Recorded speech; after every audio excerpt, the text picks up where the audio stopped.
That is precisely what we're looking for. There's a stirring deep within me. When Jerry and I were on the flight coming home from the Philippines recently, we kept thinking, who will go with us? We're getting older. Who will go with us? We need younger men. And that's really the purpose of this lesson today, is to think about, where do these young men and women come from? It comes from a stirring deep within me. Jeremiah wanted so badly to just quit talking for God and about the destruction of Jerusalem. And he says in chapter 20, it was like a fire in my bones and I could not contain it. I had to speak. Isaiah, when he sees the glory of God, sees the seraphim, sees the cherubim, sees the throne of God's glory in his robe, and he says, woe is me, I'm ruined, I'm a man of unclean lips, and I live among a people of unclean lips, but I've seen the Lord of glory. Who will go for us is the question. And Isaiah says, here am I, send me. So there's a stirring deep within me. It started, Warren, when I was about your age. I love how you tell me about good things happening in your life. It started when I was hearing about people going to the Philippines and going to Ghana and going throughout the world.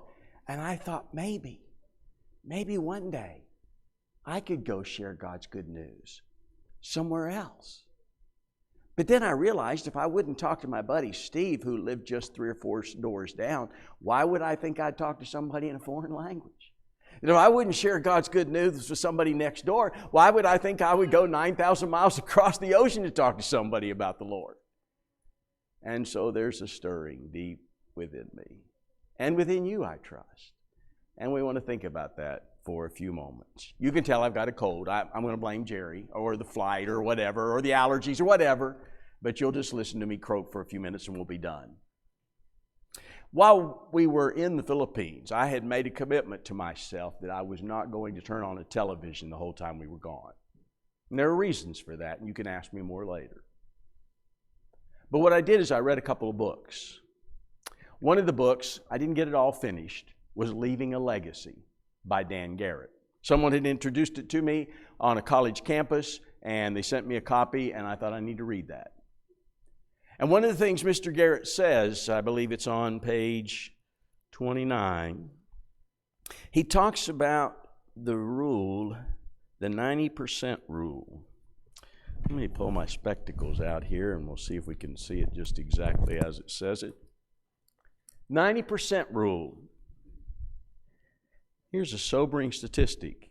In families where new wealth is created by one generation, the family fortune will be gone by the end of the second generation in 7 out of 10 cases. By the end of the third generation, 9 out of 10 families will be broke.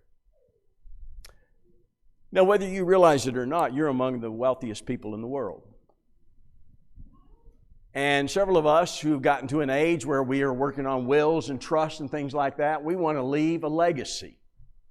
Well, Mr. Garrett challenges us. He says, you can leave valuables or you can leave value. But those who only leave valuables tend to see those valuables gone within 2 generations. And I thought about that biblically, how that happens over and over. How someone will come into wealth and within the second or especially the third generation, it's all gone. You can just go up to the Hermitage in Nashville and see that story. Happens over and over in history. People who came into wealth and wanted to share with their kids and their grandkids, and by the time the grandkids get a hold of it, it's all gone. They left valuables, but they didn't leave value. And so he narrates that in several ways and shows how you can have millions and millions of dollars and have great plans, and your family will be destroyed within 1 to 2 generations. In most cases, parents transferred assets without transmitting values. So to successfully leave a legacy, more is required than inheriting land and business and stocks and bonds. Thomas Carlyle said a long time ago, for every 20 men that can stand adversity, only one can stand prosperity. I think he's pretty close. So I want to think about one guy. I want you to think about Moses. He's the rags to riches story of the early Exodus. He's a guy who's on death row. The king says he's got to go. He's going to die. But Amram and Jochebed have faith in God, and they're willing to defy the king's order, and they're going to protect their little boy. He's a beautiful child. Every child's beautiful. His older brother was beautiful. His sister Miriam was beautiful. Moses is a beautiful child. And his parents determined to keep him away from the king. And God, in His providence, I believe, is going to bring the king's daughter. And Moses gets to be a prince of Egypt. And because the parents didn't bow to the slaughter of innocent children, although our country has, they reared a son who was willing to stand opposed to slavery. They obviously, in the first few years, had taught him what it meant to be a child of Yahweh, a child of God. In contrast to all the gods of the Egyptians, as a little kid, he walked into the palace armed with values.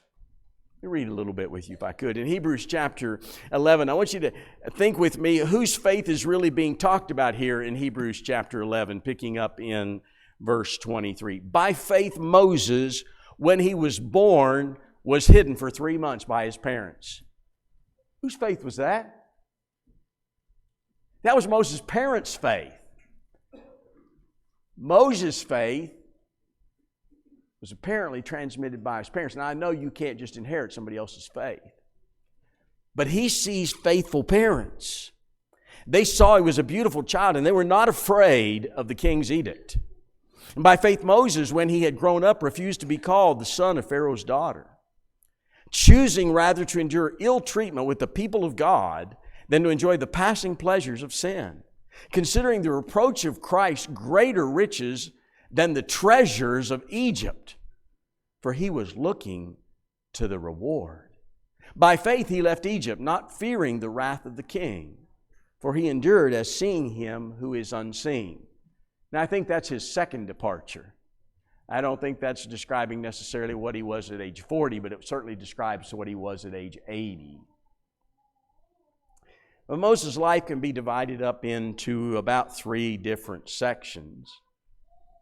He's going to have to go through training for service. He's going to have to experience several things. You may remember that Acts 7 verse 22 says that he was a man powerful in deeds and words. He was highly educated. Young people never dismiss the value of a great education. Larry and Malawi will tell you that. A great education is a wonderful tool. It can be used for God's stewardship to bring others to know Christ. And so he has an excellent education. He's probably one of the best mathematicians you ever met, as were most Egyptians.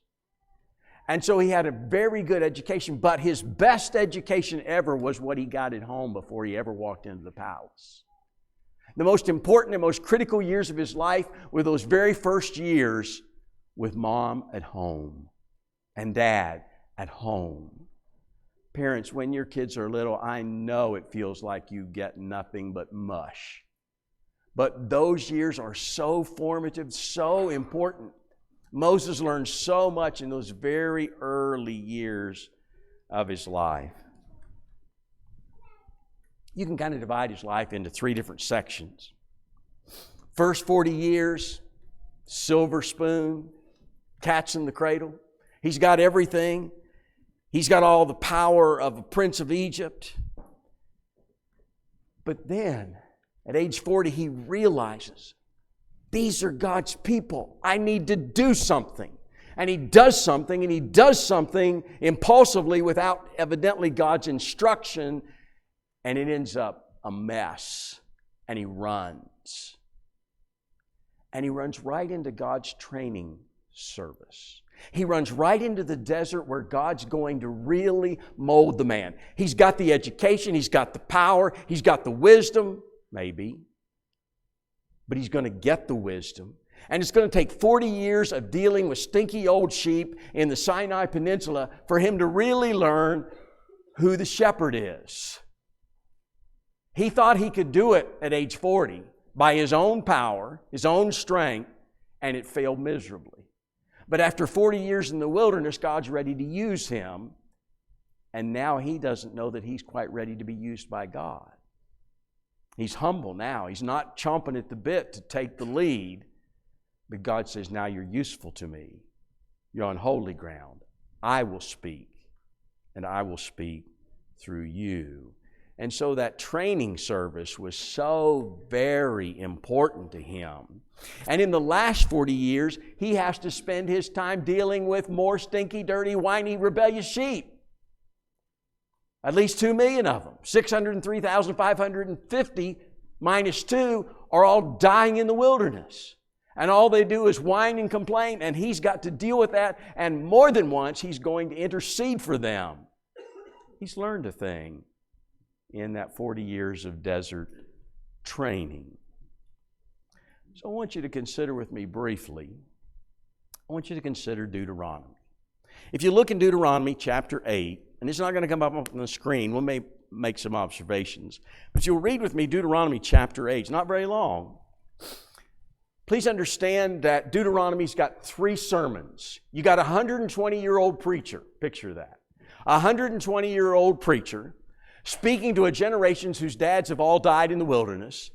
And this old man is telling you, look, boys, if you don't learn something from what happened to your dad, you're going to die like him. Look, boys, here's what happened in the past, chapters 1 through 4. Look, boys, here's what's happening now, chapters 5 through about chapter 26 to 27. And look, gentlemen, here's what happens in the future. You choose life or you choose death, but you choose. And so I plead with you, choose life. I'm about to die. He'd seen a lot, and he cared deeply for this generation. And he wants to challenge them to see God. So let's read Deuteronomy 8. Pretty much that's going to be your Holy Spirit outline for this morning. All the commandments that I'm commanding you today, you shall be careful to do, that you may live and multiply, and go in and possess the land which the Lord swore to give to your forefathers. You shall remember all the way which the Lord your God has led you in the wilderness these 40 years, that he might humble you, testing you to know what was in your heart, whether you would keep his commandments or not. He humbled you and let you be hungry and fed you with manna, which you did not know, nor did your fathers know, that he might make you understand that man does not live by bread alone, but man lives by everything that proceeds out of the mouth of the Lord. Your clothing didn't wear out. Feet didn't swell these 40 years. Thus you are to know in your heart that the Lord your God was disciplining you, just as a man disciplines his son. Therefore, you shall keep the commandments of the Lord your God, to walk in his ways and to fear him. For the Lord your God is bringing you into a good land, a land of brooks of water, of fountains, of springs flowing forth in valleys and hills, a land of wheat and barley, of vines and fig trees and pomegranates, a land of olive oil and honey, a land where you will eat food without scarcity, in which you will not lack anything, a land whose stones are iron, and out of whose hills you can dig copper. When you've eaten and are satisfied, you shall bless the Lord your God for the good land which he has given you. Beware that you do not forget the Lord your God by not keeping his commandments and his ordinances and his statutes, which I'm commanding you today. Otherwise, when you've eaten and are satisfied and have built good houses and lived in them. And when your herds and your flocks multiply and your silver and gold multiply and all that you have multiplies, then your heart will become proud and you will forget the Lord your God who brought you out of the land of Egypt, out of the house of slavery. He led you through the great and terrible wilderness with its fiery serpents and scorpions and thirsty ground where there was no water. He brought water for you out of the rock of flint. In the wilderness, He fed you manna, which your fathers did not know, that He might humble you, that He might test you, to do good for you in the end. Otherwise, you may say in your heart, my power and the strength of my hand made me this wealth. But you shall remember the Lord your God.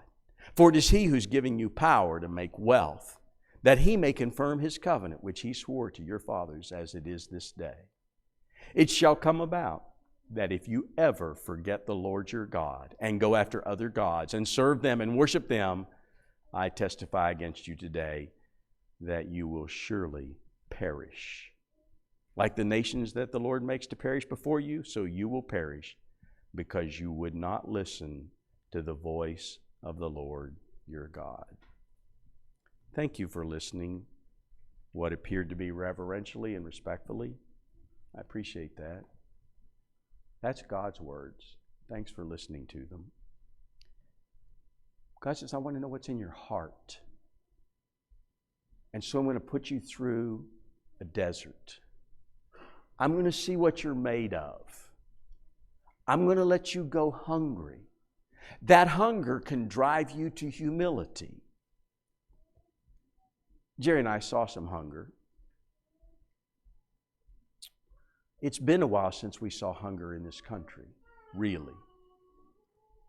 But back in the 1930s, people were hungry.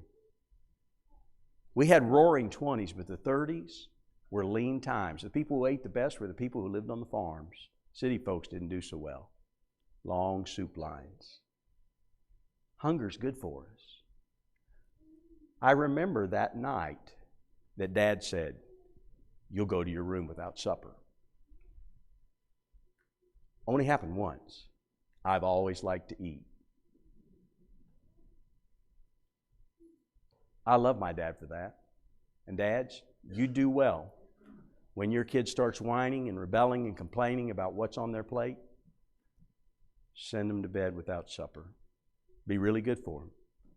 The best teacher in the world taught us that. Hunger's good for you. Can teach you something. God was disciplining that generation. Not because He didn't love them, because He did love them. And He wanted, as He said in chapter 6, He wanted their survival, He wanted their good, He wanted them to be blessed. He says, I'm going to give you abundant wealth.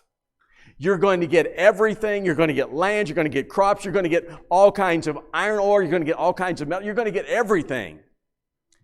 But the danger in giving you everything is you become ungrateful and hateful. It's exactly what happens in Romans 1. Is the danger in giving you all this stuff is you're going to start thinking, I did it, and I did it my way. Because I'm so smart, and I can do this, because I'm the engineer, and I'm the doctor, and I'm the lawyer, and I'm... Who gave you that ability? How did you learn to do those equations? Not everybody can do that. If you're good at it, you probably worked at it, but it's because God gave it to you. And so now, in Limestone County and Madison County, this is a massive treasure trove of wealth in what was typically, until recently, a very poor state. I grew up in a very poor state. I know about that. And what happens when a generation is just fueled with enormous wealth is we become arrogant and ignorant and egotistical. And our children grow up with entitlement. They think we owe them everything. And some of us in our generation grew up that way. We think I earned it. No, without God you didn't. Who gave you the health? Who gave you the mental and the physical ability? Who brought your parents and grandparents out of poverty? Some of your parents, some of your grandparents lived on a dirt floor. You saw a dirt floor last Sunday in the Philippines? Well, they're not too far from here. Just head to the Appalachians. Just head to East Tennessee, Eastern Kentucky, West Virginia. That's where your grandparents grew up. And now this explosion of wealth has come upon us. And it's destroying many. And James says we ask for more and we spend it on our own pleasures. We have kids who complain and whine because they've only gotten 2 pair of Jordan Airs. Jordan who? And they are incensed that they didn't get a new pair with new everything else to go with it. Because you owe it to them. So they've been taught by their parents and their grandparents. We've created an entitlement society that says everybody owes me anything and everything I want. That's precisely what Moses feared would happen.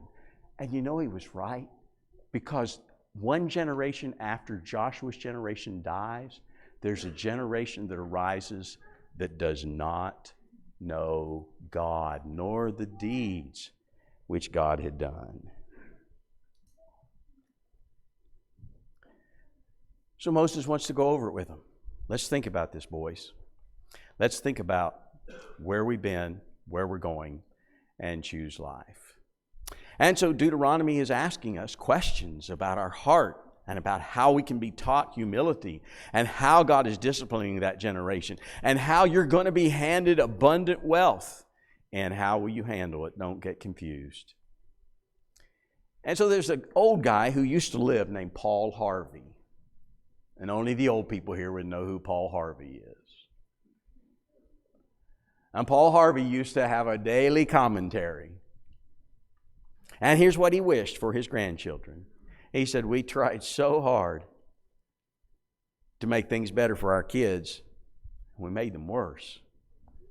For my grandchildren, I'd like better. I'd really like for them to know about hand-me-down clothes.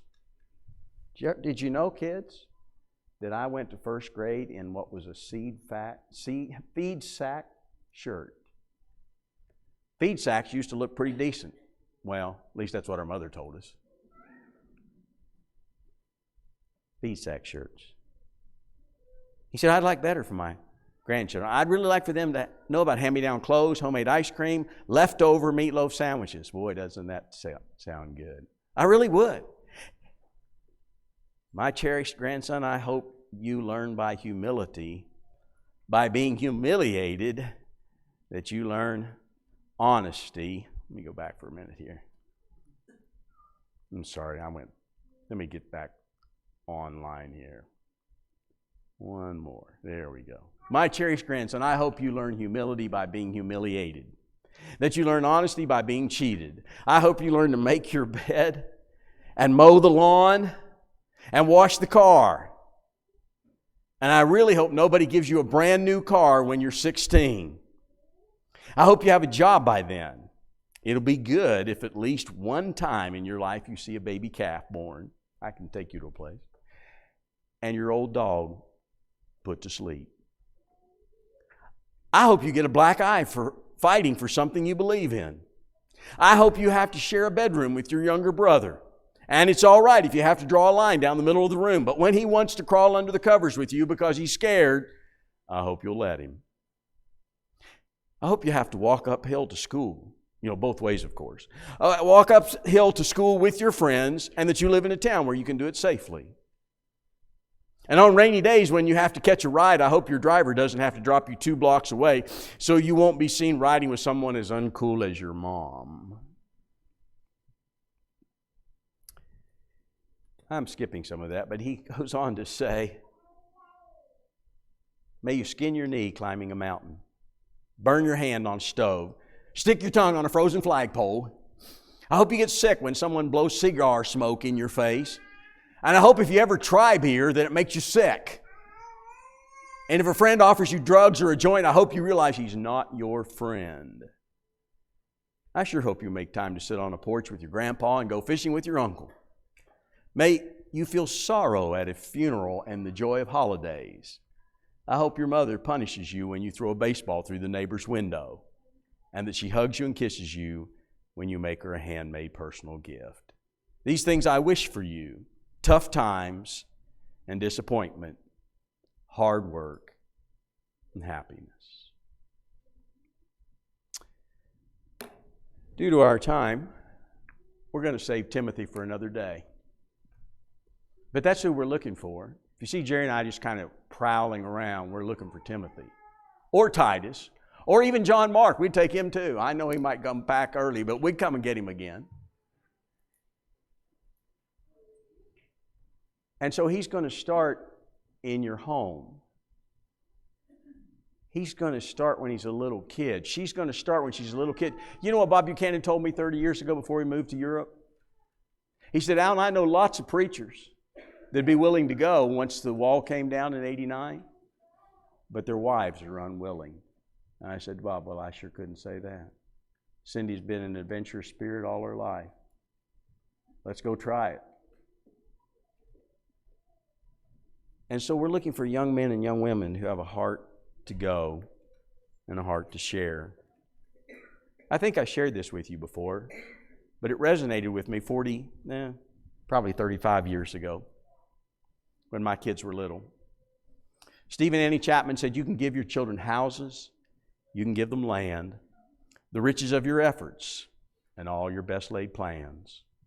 But of all that they inherit, of all that you could will, please include the unseen treasure of a life that God has filled. Because the greatest gift a father can give is a life lived for Jesus.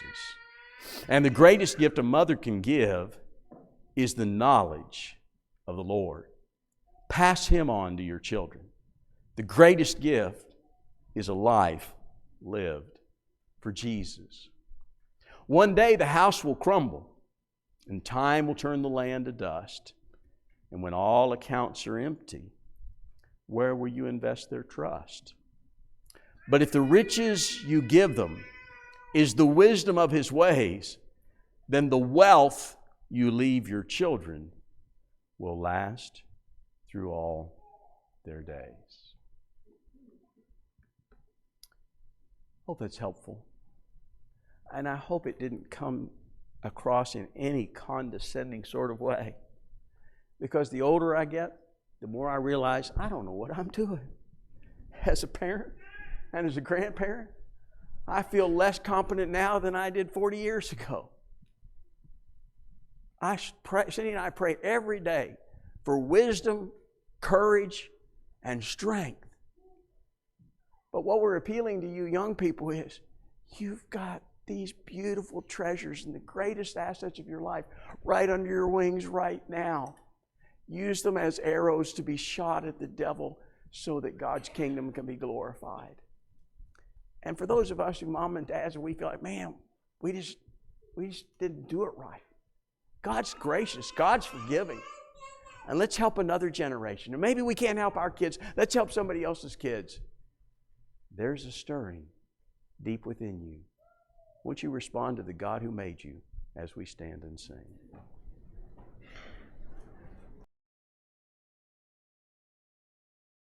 Hear the sweet voice